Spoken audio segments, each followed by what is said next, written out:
ইন্নাল হামদুলিল্লাহ ওয়াসসালাতু ওয়াসসালামু আলা রাসূলিল্লাহ আম্মা বাদ।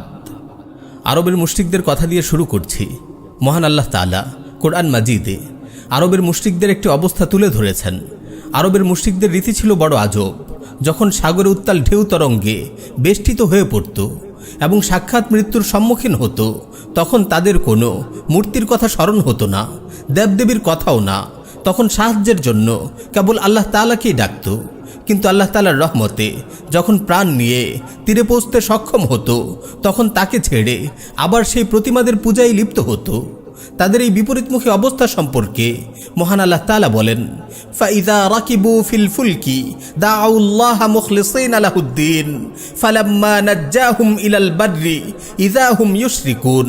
তারা যখন নৌকায় চড়ে তখন তারা আল্লাহকে ডাকে তার আনুগত্যে একনিষ্ঠ হয়ে, তারপর তাদেরকে উদ্ধার করে যখন স্থলে নিয়ে আসেন অমনি তারা শিরকে লিপ্ত হয়ে পড়ে।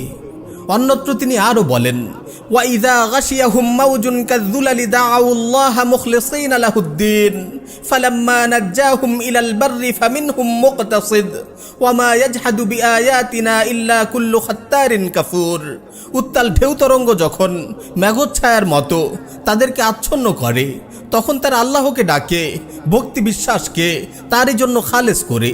অতঃপর তিনি যখন তাদেরকে উদ্ধার করে স্থলে নিয়ে আসেন, তখন তাদের কিছু সংখ্যক সরল পথে থাকে, অবশিষ্ট সকলে পুনরায় শিরকে লিপ্ত হয়। প্রত্যেক এমন লোকই কেবল আমার আয়াতসমূহ অস্বীকার করে, যারা ঘোর বিশ্বাসঘাতক, চরম অকৃতজ্ঞ। প্রিয় মুসলিম ভাই ও বোন, আজকে আমাদের সমাজের মানুষের অবস্থাও যেন আরবের মুশরিকদের মতো অদ্ভুত হয়ে আছে। আমরা প্রচণ্ড বিপদের সময় গভীরভাবে ইসলামকে আঁকড়ে ধরি, আল্লাহকে ডাকি এবং আল্লাহকে একমাত্র উদ্ধারকারী হিসেবে বিশ্বাস করে তার কাছে বিনীত হই। আন্দোলনের সময় আমরা দেখেছি মানুষ কত স্বতঃস্ফূর্তভাবে শহীদ, শাহাদাত শব্দগুলো উচ্চারণ করেছে, আল্লাহর কাছে শাহাদাতের তামান্না ব্যক্ত করেছে, নামাজ, দোয়া, তাহাজ্জুদ ইত্যাদির মাধ্যমে আল্লাহর কাছে এই স্বৈরাচার থেকে মুক্তি চেয়েছে, বিজয়ের জন্য প্রার্থনা করেছে। সকলে মিলে ঈমানে এমন এক আবহ তৈরি করেছে, কেমন যেন মানুষ একমাত্র আল্লাহর দাসত্বকেই মেনে নিয়েছে। একই অবস্থা আমরা দেখি প্রাকৃতিক দুর্যোগের সময়। এই বন্যার সময় মানুষ দুহাত তুলে আল্লাহর কাছে সাহায্য চাইছিল। মসজিদের মাইকে ঘোষণা করে করে মানুষ একে অপর থেকে ক্ষমা চেয়ে নিচ্ছিল। সবাই তাওবা ইস্তেগফার করছিল, আল্লাহর দিকে ফিরে আসার ঘোষণা দিচ্ছিল, আবার আল্লাহর জন্য একে অপরের সাহায্যে এগিয়ে আসার আহ্বান জানাচ্ছিল। এই যে তাওবা ইস্তেগফার, মুনাজাতের কান্নাকাটি, বিপদ থেকে মুক্তির জন্য কাকুতি মিনতি, একে অপরের কাছে সাহায্যের আহ্বান, একে অপরকে সবরের ওসিয়ত করে সান্ত্বনা দেয়া, এই সবই তো হচ্ছিল আল্লাহ রাব্বুল আলামিনের নামে। আসলে বিপদের মুহূর্তে আমরা ঈমানকে আঁকড়ে ধরি। আমাদের অবস্থা দেখলে মনে হয় আমরা পাক্কা ঈমানদার হয়ে গেছি। এই যে আমরা বিপদের সময়, বিপ্লবের সময়, দুর্যোগের সময় আল্লাহকে ডাকি, আল্লাহর উপর বিশ্বাস রাখি এবং তার ক্ষমতার উপর আস্থা রাখি, ঠিক আমরাই আবার শাসনের ক্ষেত্রে এসে মহান আল্লাহ তাআলার উপর বিশ্বাস রাখতে পারছি না, তার প্রজ্ঞার উপর আস্থা স্থাপন করছি না। আমরা এখানে এসে আল্লাহকে ভুলে বসছি, তার দেয়া শাসন ব্যবস্থাকে প্রত্যাখ্যান করছি, তার শরিয়াকে অবজ্ঞা করছি। শাসনের ক্ষেত্রে এসে আমরা মানুষের তৈরি আইন ও সংবিধানের উপর বিশ্বাস ও আস্থা স্থাপন করছি, মানুষের বানানো শরিয়াকে কামনা করছি। আমরা দুঃসাহসের সাথে কথা বলে বেড়াচ্ছি, ব্যক্তিগতভাবে আমি মুসলিম হলেও শাসনের ক্ষেত্রে আমি আল্লাহর আইন চাই না, শরিয়া চাই না। এটা কি আমাদের দ্বিচারিতা নয়? এটা কি আরবের মুশরিকদের মতো আল্লাহর প্রতি আমাদের বৈপরীত্য নয়?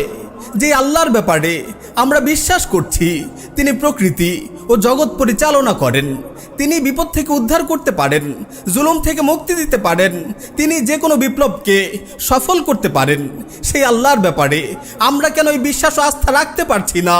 যে প্রকৃত বেষ্টিত ওই মানব সমাজেও তার দেয়া বিধানাবলী আমাদের জন্য সবচেয়ে কল্যাণকর ও উপযোগী হবে এবং তার দেয়া শাসন ব্যবস্থাই মানব সমাজকে যথাযথভাবে পরিচালনা করতে পারবে। তিনিই তো প্রকৃতি সৃষ্টি করেছেন, তিনিই তো মানব সমাজ সৃষ্টি করেছেন। তবে সৃষ্টি জগৎ ও মানব সমাজের কল্যাণ সম্পর্কে তিনিই কি সবচেয়ে ভালো অবগত নন? আল্লাহ তাআলা কি বলেননি যে আলা লাহুল খালকু ওয়াল আমর, সৃষ্টিও তার, বিধানও হবে তার? তিনি কি আমাদের প্রশ্ন করেননি আফা হুকমাল জাহিলিয়্যাতি ইয়াবগুন ওয়া মান আহসানু মিনাল্লাহি হুকমান লিকাউমি ইউকিনুন?